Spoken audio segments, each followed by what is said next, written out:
नमस्कार दोस्तों, मैं हूं कुणाल पंचम और स्वागत है आप सबों का हमारे YouTube चैनल आस्क मैथमेटिक्स पर।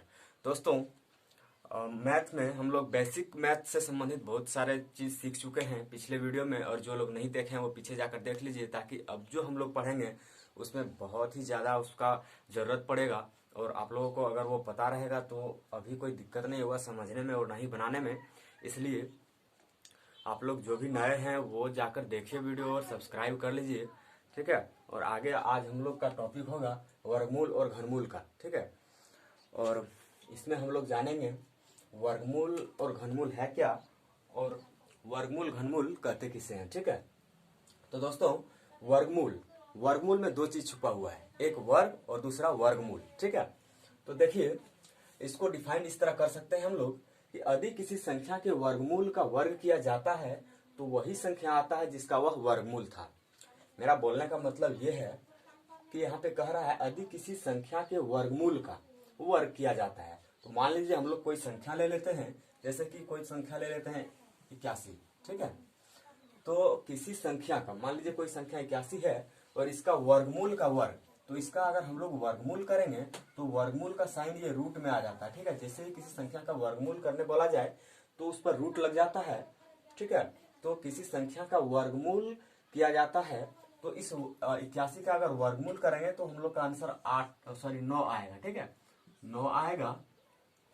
और यहाँ पे बोला जाता है वर्गमूल का वर्ग किया जाता है, तो ये जो हम लोगों का वर्गमूल आया इसका हम लोग अगर वर्ग करेंगे, ठीक है, इसका अगर हम लोग वर्ग करेंगे तो वही संख्या आएगा जिसका यह वर्गमूल था। तो वही किसका वर्गमूल था? यह इसका वर्गमूल था। 81 का वर्गमूल 9 था, तो यही संख्या आएगा जिसका यह वर्गमूल था। तो क्या आएगा? 9 का स्क्वायर करेंगे तो 9 गुने 9 बराबर 81 ही होगा। तो देख लीजिए, यही संख्या आएगा जिसका यह वर्गमूल था। तो वर्गमूल जो है एक्चुअली इसको डिफाइन ऐसे ही कर सकते हैं हम लोग कि यदि किसी संख्या के वर्गमूल का वर्ग किया जाता है तो वही संख्या आएगा जिसका वह वर्गमूल था, ठीक है। तो इसमें इधर जो काम हुआ है उसको हम लोग वर्ग कह सकते हैं, और इधर जो काम हुआ है उसको हम लोग वर्गमूल कह सकते हैं। और वर्ग वर्गमूल में यही अंतर है। एक्चुअली वर्गमूल जिसका निकलता है जो ना, उसी का वर्ग जो रहता है आगे इधर, जिसका हम लोग वर्गमूल निकालते हैं और जो आंसर आता है उसी का वर्ग वो वर्गमूल होता है। देख लीजिए यहाँ पे 81 का वर्गमूल 9 होगा, ठीक है। यहाँ पे 81 का वर्गमूल 9 होगा और 9 का अगर वर्ग करेंगे तो 81 होगा। यही वर्ग और वर्गमूल में दोनों में कुछ रिलेशन है, ठीक है। एक उदाहरण और हम लोग ले सकते हैं, जैसे कि 49 लेते हैं, कोई संख्या 49 लेते हैं, ठीक है। और अगर इसका वर्गमूल करेंगे तो वर्गमूल में रूट आ जाएगा जस्ट, ठीक है। और अगर इसका वर्गमूल करेंगे तो इसका आंसर 7 आएगा। और इस 7 का अगर स्क्वायर करेंगे, ठीक है, स्क्वायर करेंगे तो 7 गुने 7 मतलब वही फिर 49 आ जाएगा, ठीक है। यही 49 फिर आ जाएगा। तो मेरा बोलने का मतलब यही था कि यदि किसी संख्या के वर्गमूल का वर्ग किया जाता है तो वही संख्या आता है जिसका वह वर्गमूल था। तो इधर जो होता है वही वर्ग रहता है और इधर जो होता है वही वर्गमूल होता है। तो वर्ग और वर्गमूल क्या है ये आप लोग को समझ में आ गया होगा। और इससे आगे हम लोग देखेंगे घनमूल, ठीक है। घन और घनमूल क्या है? तो वर्ग और वर्गमूल में जिस तरह का रिलेशन है, सेम घन और घनमूल में भी उसी तरह का रिलेशन है। तो देखिए कैसे रिलेशन है इसमें। तो यहाँ पे हम लोग इसको बदल देते हैं, ठीक है। यहाँ पे घन कर देंगे और यहाँ भी घन कर देंगे, ठीक है। इसके बाद बचा जो संख्या है उसको हम लोग अलग एग्जाम्पल लेके समझ लेंगे, ठीक है। देखिए, फिर यहाँ पे अगर घनमूल घन और घनमूल को लेंगे, घन और घनमूल को, तो इसमें भी इसी तरह का संबंध रहता है कि यदि किसी संख्या के घनमूल का, यहाँ पे भी घन होगा, ठीक है, घनमूल का घनमूल का घन किया जाता है तो वही संख्या आता है जिसका वह घनमूल था। तो देखिए हम इसमें एग्जाम्पल से समझ लेते हैं कि 27, एक संख्या हम लोग 27 ले लेते हैं। इसका अगर घनमूल करेंगे, ठीक है, इसका अगर घनमूल करेंगे तो घनमूल का साइन क्या होता है आप लोग सीख लीजिए। 27 का घनमूल करेंगे तो रूट तो चढ़ेगा और उसके अंदर 27 लिखाएगा, लेकिन इस रूट के ये जो यहाँ पे भी जैसा आकार है ना, इसके अंदर में 3 रहेगा। अभी हम लोग इसको समझ के इसके बाद हम बताते हैं पावर कैसे कैसे चढ़ता है, वो भी बताते हैं, ठीक है। तो 27 का अगर घनमूल करेंगे तो उसको इस तरह लिखेंगे सबसे पहले, और अब 27 का जो घनमूल होगा वो होगा 3। ठीक है, तो ये कह रहा है यदि किसी संख्या के घनमूल का घन किया जाता है और इस 3 का अगर हम लोग घन करेंगे, घन का मतलब क्यू होता है, क्यू का मतलब पावर 3 होता है। ठीक है, तो इस तरह हो जाएगा, और पावर 3 है, इसका मतलब 3 बार गुना होगा, और इसका आंसर 3 3 9 27 होगा, और ये दोनों आपस में बराबर है। ठीक है, तो यही कह रहा है इसमें। घन और घनमूल को ऐसे ही डिफाइन कर सकते हैं हम लोग। और इधर जो होता है ना, यही घन होता है। घन निकालने का जो फॉर्मूला है या फिर घन निकालने का जो मेथड है वो इस तरह से ही घन निकलता है, और इधर जो है इस तरह से घनमूल निकलता है। एक्चुअली हम आगे बताएंगे घन और घनमूल कैसे निकाला जाता है, एकदम गजब का तरीका से। ठीक है, तो एक उदाहरण हम लोग देख चुके हैं, अब अगला उदाहरण भी हम लोग देख लेते हैं एक दूसरा। ठीक है, चलिए छोटा सा ही लेते हैं ताकि आप लोग को अच्छा से समझ में आए। 8 ले लेते हैं। ठीक है, 8 का अगर हम लोग घनमूल करेंगे तो इसको सबसे पहले ऐसे लिखेंगे। ठीक है, और 8 का घनमूल जो होगा वो हमारा 2 होगा, और इस घनमूल जो आया इसका अगर हम लोग घन कर देंगे, मतलब घन का मतलब पावर 3 कर देंगे, तो इसका जो आंसर आएगा, इसको 3 बार लिखेंगे, और 2 दूनी 4 दूनी 8, तो ये दोनों आपस में बराबर होगा। तो इधर जो काम हुआ है ना वही घनमूल होता है, और इधर जो काम हुआ है ना वो घन होता है। ठीक है, तो घनमूल और घन में कंफ्यूज नहीं होइएगा, और वर्गमूल और वर्ग में भी कंफ्यूज नहीं होइएगा, क्योंकि वर्ग एक अलग चीज है। वो इस तरह वर्ग निकालने का नियम इस तरह है, जितना पावर है उतना बार इसको गुना किया जाता है। और घनमूल निकालने का एक अलग विधि है जिसको हम लोग बताएंगे आगे, और वर्गमूल निकालने का भी एक अलग विधि है जिसको हम लोग आगे देखेंगे। ठीक है, तो अभी हम लोग वर्ग और वर्गमूल और घन घनमूल में क्या अंतर है या फिर कैसे क्या होता है वो हम लोग देख चुके हैं। अब इसमें हम लोग आगे देखेंगे। पहले आगे से पहले इसमें थोड़ा सा ये बता देते हैं कि पावर क्या होता है। पावर क्या होता है? पावर का मतलब होता है घात। ठीक है, तो एक मिनट इसको मिटा लेते हैं थोड़ा सा।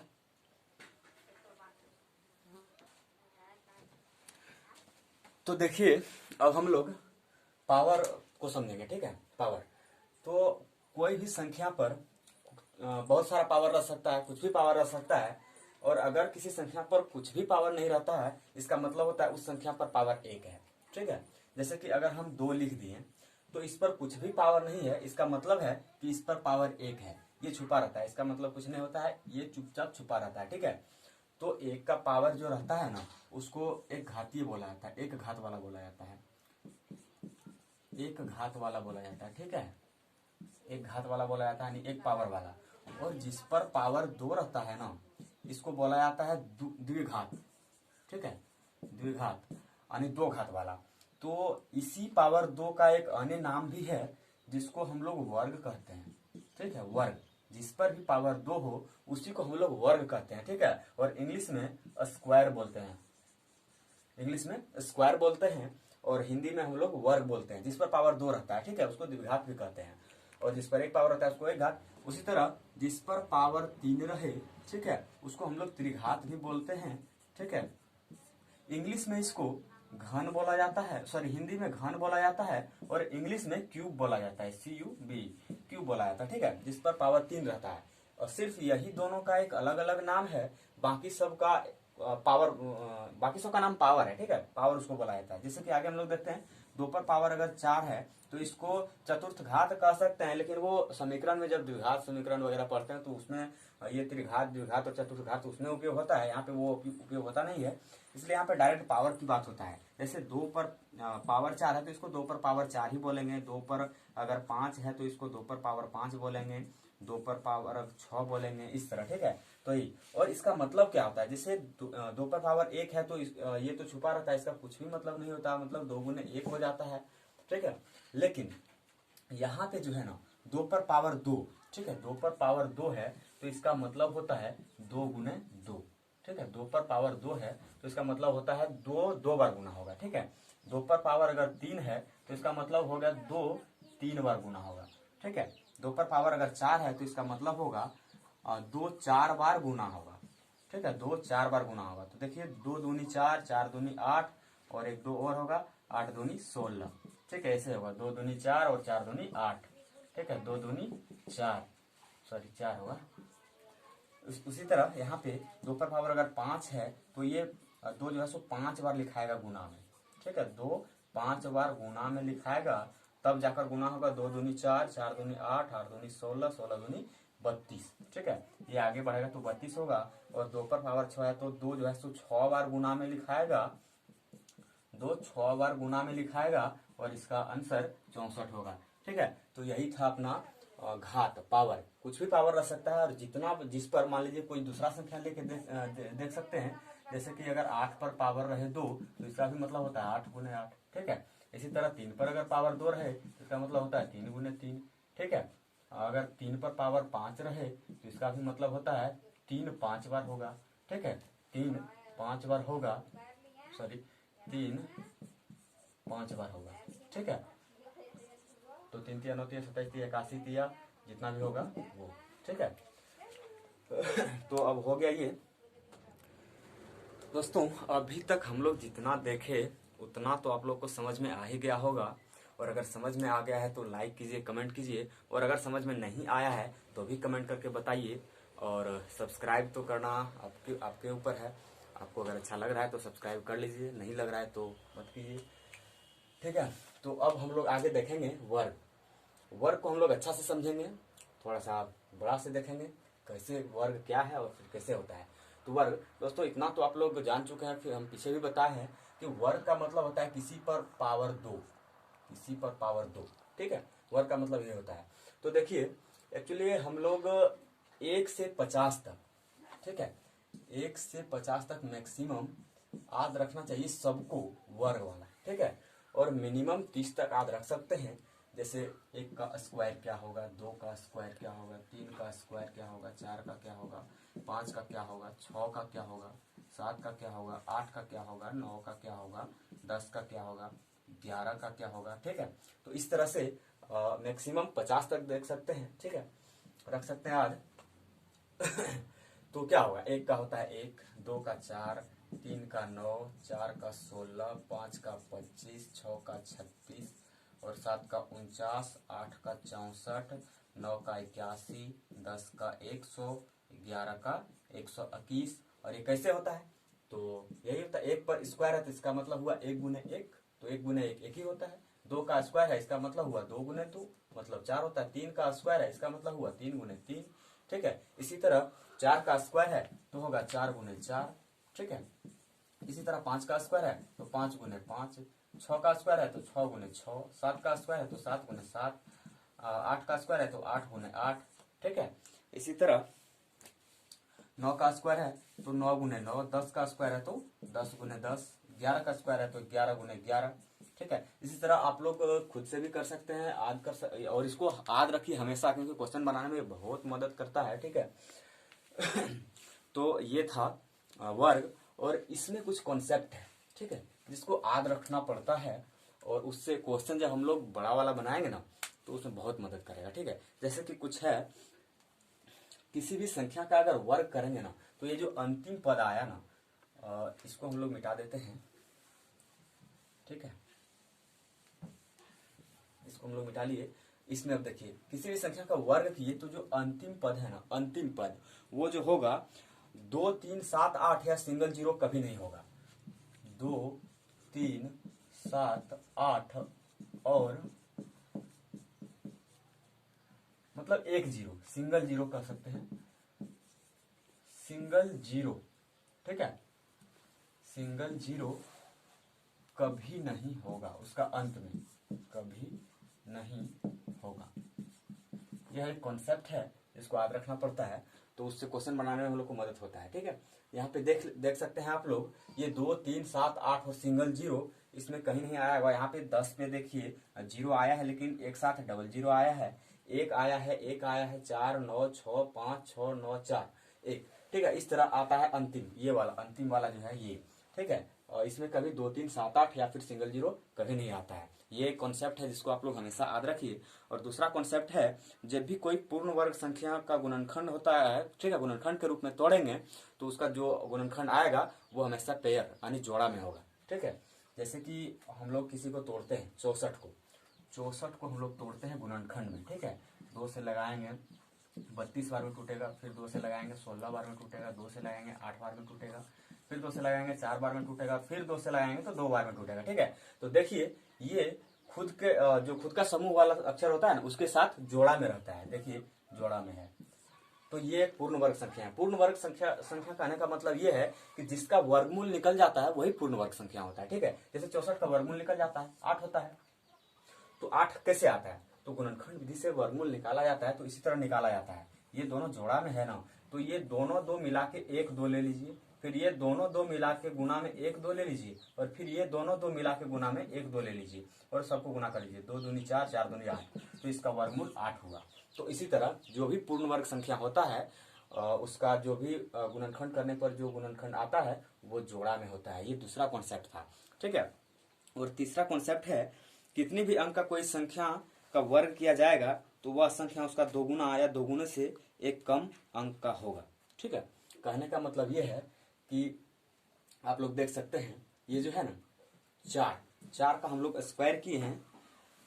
ठीक है, तो 4 कितने अंक का है, 1 अंक का है, तो इसका अगर स्क्वायर करेंगे तो जो आएगा ना वो इसका दोगुना, ठीक है, या उससे एक कम का आएगा।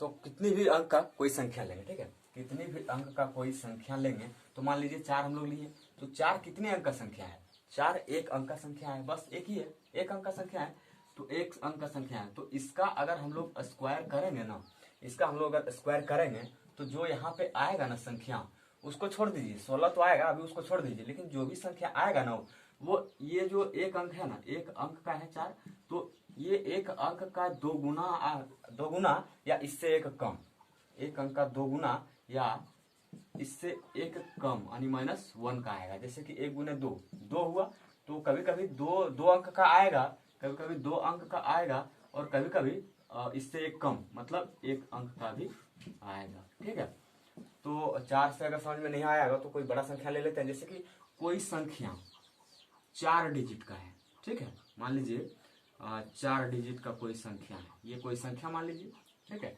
4 डिजिट का कोई संख्या है, तो इसका अगर हम लोग स्क्वायर करेंगे ना, इसका हम लोग स्क्वायर करेंगे तो क्या आएगा उसको छोड़ दीजिए। ठीक है, क्या आएगा वो छोड़ दीजिए, लेकिन कितने अंक का आएगा, अगर इस तरह का क्वेश्चन पूछता है, इसलिए ये वाला जो है मेथड इसको जानना बहुत जरूरी है। तो 4 अंक का कोई संख्या है और अगर इसका स्क्वायर करेंगे तो जो वो आएगा वर्ग वो कितने अंक का आएगा, इस तरह का क्वेश्चन पूछता है। तो कितने अंक का आएगा वो कैसे निकालेंगे, तो होगा ये जो 4 अंक हो गया ना, कितने अंक हो गया, 4 अंक का हो गया संख्या, तो इस 4 अंक का दोगुना जो आएगा वो होगा या तो 8 होगा या इससे एक कम, ठीक है, या तो इससे एक कम 7 होगा, या तो 7 अंक का होगा, या यहाँ पे जो वर्ग आएगा ना वो या तो 8 अंक का होगा, या तो 8 अंक का होगा या तो 7 अंक का होगा। और ऑप्शन में भी इस तरह का अगर क्वेश्चन पूछता है तो ऑप्शन में भी ऐसे ही दिया रहता है 8 अंक या 7 अंक। ठीक है, जैसे कि अगर कोई दूसरा संख्या यहाँ पे ले लेते हैं 5 अंक, 5 अंक का कोई संख्या है, 5 अंक का कोई संख्या है, और अगर उसका स्क्वायर करेंगे तो उसका जो आंसर आएगा वो कितने अंकों का आएगा, तो वो आएगा या तो 10 अंकों का, जैसे 5 गुने 2 हो गया, या तो 10 अंकों का आएगा या उससे एक कम, 10 से एक कम 9, तो या तो 10 अंक आएगा या तो 9 अंक आएगा। ठीक है, तो ये हमारा 3 कॉन्सेप्ट था और इससे संबंधित तो क्वेश्चन के बारे में बात कर ही लिए हैं कि ऐसे ही क्वेश्चन पूछता है। और इन 2 क्वेश्चन से संबंधित 2 क्वेश्चन हम लोग लेते हैं, इसको थोड़ा सा मिटाते हैं। दोस्तों मैंने जो 3 कॉन्सेप्ट बताए हैं वो तो आप लोगों को समझ में आ गया होगा। ठीक है, तो अगर नहीं आया होगा कॉन्सेप्ट समझ में तो देखिए क्वेश्चन करेंगे तो उसमें समझ में आ जाएगा। ठीक है, तो पहला क्वेश्चन हम लोग लिए हैं, निम्न में से कौन 5 अंकों की एक विषम संख्या का वर्ग क्या होगा अधिक संख्या में स्टार का मान समान या असमान हो। ठीक है, मतलब नीचे जो 4 ऑप्शन दिया है वो 5 अंकों का एक विषम संख्या का वर्ग है। ठीक है, और पूछ रहा है कि उसमें वो वर्ग क्या होगा, वर्ग का जो संख्या है कितना होगा, कितना संख्या होगा, और उसमें स्टार का मान समान या असमान दिया है, मतलब जो स्टार का मान होगा वो एक नहीं होगा या फिर एक हो भी सकता है। ठीक है, इस तरह दिया है। तो हम लोग एक कॉन्सेप्ट देखे थे कि कितनों भी अंक का कोई संख्या हो, ठीक है, कितनों भी अंक का कोई संख्या हो और अगर उसका स्क्वायर करेंगे तो इधर जो उसका अंक आएगा, उसका जो वर्ग होगा आंसर वो कितने अंक का होगा। तो वो देखिए यहाँ 5 अंकों की विषम संख्या दिया है, तो यहाँ अगर 5 अंक वाला कोई संख्या ले लेते हैं, 5 अंक वाला कोई संख्या ले लेते हैं, अगर उसका स्क्वायर करेंगे तो इसका क्या था कॉन्सेप्ट, या तो वह 5 गुने 2 होगा, ठीक है, या तो 5 गुने 2 माइनस 1 होगा। तो 5 दूनी 10 होता है, या तो 10 अंकों का होगा यहाँ पे, या तो 10 में से एक जाएगा, 5 दूनी 10 में से एक जाएगा, या तो 9 अंकों का होगा, ठीक है, या तो 10 अंक का होगा या तो 9 अंक का होगा। ये हम लोग कॉन्सेप्ट में पढ़ चुके हैं। तो देखिए यहाँ पे हम लोग देखते हैं कि उस तरह का कौन कौन सा ऑप्शंस मिल रहा है, ठीक है। तो इसमें देखिए 1 2 3 4 5 6 7 8 9, इसमें 9 गो है अंक, और इसमें 1 2 3 4 5 6 7 8 9 10, इसमें 10 गो है, इसमें 10 गो है अंक, और इसमें 9 गो अंक है। तो हमारा कॉन्सेप्ट में कह रहा है 10 भी होगा 9 भी होगा, तो वो दोनों डाउट में है। इसमें तो 1 2 3 4 5 एक है, मतलब ये नहीं होगा। इसमें तो 1 2 3 4 एक, ये भी नहीं होगा, मतलब ये दोनों पहले हटा गया और ये दोनों बस बच्चा है। तो इसके बाद भी हम लोग अब कैसे निकालेंगे, तो इसके बाद हम लोग एक और कॉन्सेप्ट देखें, उसमें ये देखें कि किसी भी संख्या का अगर वर्ग करेंगे ना, तो उसका जो लास्ट वाला जो अंक होगा वो 2 3 7 8 और सिंगल जीरो नहीं होगा, और सिंगल जीरो नहीं होगा, कभी नहीं होगा, ठीक है। तो इसमें देखिए 2 3 7 8 और सिंगल जीरो है, तो यहाँ पे तो 7 आ गया। ये 10 अंक का है, मान रहे हैं 10 और 9 दोनों हो सकता है, लेकिन इस 10 अंक वाला में एक 7 आ गया, जो कि कभी नहीं होता है पूर्ण वर्ग में, ठीक है, नहीं होता है। तो इस प्रकार ये भी नहीं होगा, और हमारा आंसर ये सी सही हो जाएगा, ठीक है। तो हमारा आंसर सी सही होगा। दूसरा नंबर क्वेश्चन है, निम्न में कौन सी संख्या पूर्ण वर्ग संख्या हो सकती है, ठीक है। पूर्ण वर्ग संख्या होने का 2 नियम है। पहला नियम यह है कि उसका वर्गमूल निकलता होगा, ठीक है, और दूसरा नियम यह है कि वह संख्या जिसका गुणनखंड हम लोग करेंगे, तो वो जो गुणनखंड वाला लास्ट में इधर आता है वो पेयर यानी जोड़ा में रहेगा, ठीक है, खुद के समूह के साथ जोड़ा में रहेगा। जैसे 2 2 2 है तो 2 के साथ 2 समूह लगेगा, ठीक है। तो उस तरह से अगर यहाँ से हम लोग छाटेंगे तो देखिए 168 जो है ना, ये 13 का अगर स्क्वायर हम लोग करते हैं तो 169 होता है, ठीक है, लेकिन यहाँ पे है 168। तो हम लोग देख पा रहे हैं कि ये 168 नहीं होगा, क्योंकि जस्ट एक आगे है। और इस तरह अगर 14 का स्क्वायर करेंगे तो ये तो 196 हो रहा है, तो इन दोनों में ये नहीं है, इसलिए ये तो यहीं हट गया, ठीक है।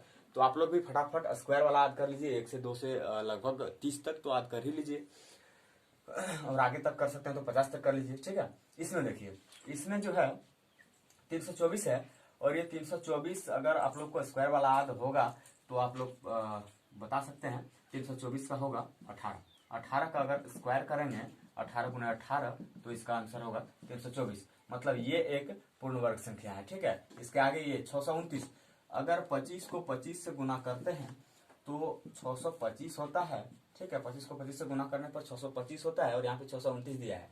और अगर 26 को करेंगे तो ज्यादा हो जाएगा, 629 नहीं होगा, ठीक है। तो ये भी नहीं होगा, ये भी कट गया, एक हुआ। यहाँ पे देखिए 2500 है, तो ये जो 2500 है, और हम लोग कॉन्सेप्ट में क्या पढ़े थे, सिंगल जीरो नहीं होना, लेकिन यहाँ तो डबल जीरो है, हो भी सकता है। और इस कॉन्सेप्ट से ये भी देख सकते हैं, यहाँ पे 9 है, ठीक है। तो इसका नहीं हुआ, हालांकि ये हर जगह मैच नहीं होता है, ये तो स्क्वायर वाला में सिर्फ मैच करेगा इसमें। और इसमें देखिए 2500 अगर 50 का स्क्वायर करते हैं तो डायरेक्ट 2500 आता है, ठीक है। ये हम लोग स्क्वायर हमको याद था, आपको भी याद होगा तो फटाक से निकाल लीजिएगा। लेकिन अगर स्क्वायर नहीं याद होगा तो गुणनखंड विधि से बनाइए, जैसे हम 2500 वाला करके दिखाते हैं, ठीक है। 2500 है, इसका गुणनखंड करेंगे, 2 से लगाएंगे, 2 1 कहीं 2, ठीक है, 2 दूनी 4, 2 5 10, 1 0, फिर 2 से लगाएंगे, 2 6 12, 2 दूनी 4, 2 5 10, फिर अब 2 से नहीं लगेगा, ठीक है, 5 से लगेगा 125 बार में, फिर 5 से लगेगा 25 बार में, और फिर 5 से लगेगा 5 बार में। तो देखिए ये 2 2 एक जोड़ा लग गया, मतलब 2 मिलके 1 2 लिखाएगा, गुना ये 2 5 जोड़ा लग गया, ये दोनों 5 मिला के 1 5 लिखाएगा, और फिर ये 2 5 जोड़ा लग गया, ये दोनों मिला के 1 5 लिखाएगा, और हो जाएगा 5 दूनी 10 यानी 2 5 10 और 10 5 50। तो ये भी एक पूर्ण वर्ग संख्या है। तो इसका आंसर जो होगा वो ए और सी दोनों होगा, ठीक है। तो चलिए इसको थोड़ा सा मिटाते हैं। और अगला क्वेश्चन है हम लोगों का 3 नंबर, वैसी संख्या को पहचाने जो पूर्ण वर्ग संख्या नहीं है। यहाँ पे पूर्ण वर्ग संख्या पूछ रहा था और यहाँ पे पूछ रहा है पूर्ण वर्ग संख्या नहीं है। तो दोस्तों हम लोग दो कॉन्सेप्ट अभी इसमें भी बताए हैं कि पहला कॉन्सेप्ट वो है कि जिसका वर्गमूल निकलता हो, और दूसरा कॉन्सेप्ट ये है कि गुणनखंड करने पर उसका जो इधर वाला गुणनखंड होता है वो पेयर में हो यानी जोड़ा में हो। ठीक है, तो यहाँ पे वैसा तो कोई सिचुएशन है नहीं, गुणनखंड तो कर नहीं सकते हैं। ठीक है, और वर्गमूल तो किसी का निकलेगा नहीं, दोनों में फंस गए। तो अब क्या होगा, अब हम लोग इसका उपयोग करेंगे। तो पूर्ण वर्ग संख्या वही होगा जिसके आगे में ये सब रहेगा, ये सब नहीं रहेगा। ठीक है, ये सब नहीं रहेगा, वही पूर्ण वर्ग संख्या हो सकता है। तो देख लीजिए, पूर्ण वर्ग संख्या नहीं बोल रहा है तो इसके आगे 4 है, लेकिन उसमें 4 नहीं है, तो ये हो सकता है, हो भी सकता है। यहाँ पे 2 है और देखिए यहाँ भी 2 है, मतलब ये 2 जिस संख्या में होगा लास्ट में वो कभी पूर्ण वर्ग संख्या नहीं हो सकता है। तो ये एक आंसर होगा। 5 तो वहां नहीं है, एक भी वहां नहीं है, मतलब इसका आंसर यही होगा। ये लास्ट में 2 है, यहाँ भी बताया गया है कि लास्ट में अगर 2 रहे तो वो पूर्ण वर्ग संख्या नहीं होगा। ठीक है, या फिर उसका वर्ग के किसी संख्या का वर्ग करेंगे तो उसका अंतिम में 2 नहीं आएगा, या फिर 3 नहीं आएगा, या फिर ये 7, 8 या फिर 0 नहीं आएगा। ठीक है, तो दोस्तों वर्ग से संबंधित तो हम लोग 2-3 क्वेश्चन देख लिए हैं, इस प्रकार का क्वेश्चन पूछा भी जाता है। तो वर्ग से हो गया। अब इसमें हम पहले बताए हैं वर्ग है एक वर्गमूल है, 2 चीज है इसमें जिसमें कि हम पहले इस वीडियो में आगे में हम बता भी चुके हैं वर्ग और वर्गमूल में कैसे अंतर है, कैसे एक दूसरे से वो रखता है लिंक। ठीक है, घनमूल में वैसे ही बताएं।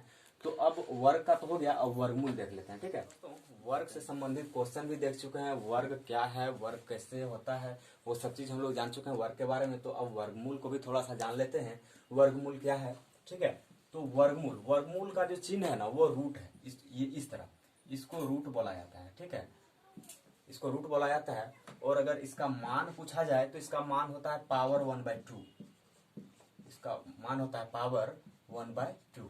ठीक है, पावर 1/2 कहने का मतलब है जैसे कि अगर x पर पावर 1/2 रहेगा ना तो इसका मतलब हुआ कि ये रूट अंडर x है। ठीक है, या तो अगर रूट अंडर x है तो इसको हम लोग x पर पावर 1/2 लिख सकते हैं। ठीक है, तो यही है वर्गमूल का चिन्ह, और रूट का जो है सो मान यही है। और वर्गमूल किसे कहते हैं, अगर ये पूछा जाए तो पूर्ण रूप से वर्गमूल उसी संख्या का निकलता है। ठीक है, जिसका कोई संख्या वर्ग होता है। पूर्ण रूप से वर्गमूल उसी संख्या का निकलता है जिसका कोई संख्या वर्ग होता है। जैसे कि हम आगे में बता चुके हैं कि एक संख्या मान लीजिए 49 लेते हैं और इसका अगर वर्गमूल करते हैं तो 7 आता है, और ये जो 7 है इसी का स्क्वायर ये 49 है, ये 7 का ही स्क्वायर 49 है। तो यहाँ वही कहा गया है कि वर्गमूल उसी संख्या का निकलता है जिसका कोई संख्या वर्ग होता है। तो ये जो 7 है, 7 का वर्ग ही 49 है और इसी का वर्गमूल 7 है। तो वर्गमूल बस इतना ही है, और इससे आगे हम लोग करेंगे। ठीक है, घनमूल तो बाद में होगा, अभी वर्गमूल और वर्ग ही चलेंगे। तो हम लोग अभी बहुत सारा चीज देख चुके हैं वर्ग वर्गमूल के बारे में। तो मुझे उम्मीद है कि आप लोग को समझ में आया होगा। अगर समझ में आया है तो लाइक कीजिए, कमेंट कीजिए, शेयर कीजिए। ठीक है, और सब्सक्राइब भी कर लीजिए। और अगला वीडियो में हम लोग देखेंगे वर्गमूल को कैसे निकाला जाता है। ठीक है, इसका 3 नियम से हम लोग देखेंगे, एक भाग विधि से, एक गुणनखंड विधि से, और तीसरा होगा जो ट्रिक से निकाला जाता है गजब से, वो हम बताएंगे। ठीक है, और हो सकता है तो उसमें घनमूल का भी बात करेंगे। और इस तरह से जैसे कि वर्गमूल जो है रूट अंडर, मान लीजिए 4 का वर्गमूल पूछेगा तो क्या होगा, 2 होगा। ठीक है, 9 का वर्गमूल पूछेगा तो 3 होगा। ठीक है, अगर 16 का वर्गमूल पूछा तो 4 होगा। तो ये कैसे होगा, ठीक है, 25 का पूछेगा तो 5 होगा। तो ये कैसे होगा, ये चीज जो है सो अगला वीडियो में हम बताएंगे। बनाने के लिए 3 विधि से, एक विधि तो होगा भाग विधि। ठीक है, एक विधि होगा भाग विधि, दूसरा होगा गुणनखंड विधि, और तीसरा जो ट्रिक से एकदम गजब से, ठीक है, एकदम गजब से बनाया जाता है ट्रिक मेथड से, वो बताएंगे वर्गमूल के बारे में। ठीक है, और इसके बाद जैसे कि ये सब चीज तो एकदम बहुत ही आसान है, निकल जाता है। इसके बाद भी कुछ संख्या ऐसा होता है जिसका वर्गमूल निकालना बहुत ही कठिन होता है। जैसे बोलेगा आपको 2 का वर्गमूल निकालो, क्योंकि ये सब पूर्ण वर्ग संख्या है, रूट 4, रूट 9, रूट 16, रूट 25, तो ये सब का डायरेक्ट वर्गमूल निकल जाता है, 2, 3, 4, 5 जो भी होता है। लेकिन अगर रूट 2 यानी 2 का वर्गमूल पूछ दिया जाए, 3 का वर्गमूल पूछ दिया जाए, 4 तो होगा ही, 5 का वर्गमूल अगर पूछ दिया जाए, उसी तरह 10 का वर्गमूल पूछ दिया जाए, ठीक है, उसी तरह अगर 15 का वर्गमूल पूछ दिया जाए तो इस सब का वर्गमूल निकालना थोड़ा सा कठिन होता है, थोड़ा क्या बहुत ही कठिन होता है। तो अगला वीडियो में हम इन सब चीज़ों को बहुत ही अच्छे तरीके से बताएंगे। तो अच्छा लगा होगा तो आप समझते ही हैं। तो धन्यवाद, आज के लिए बस इतना ही।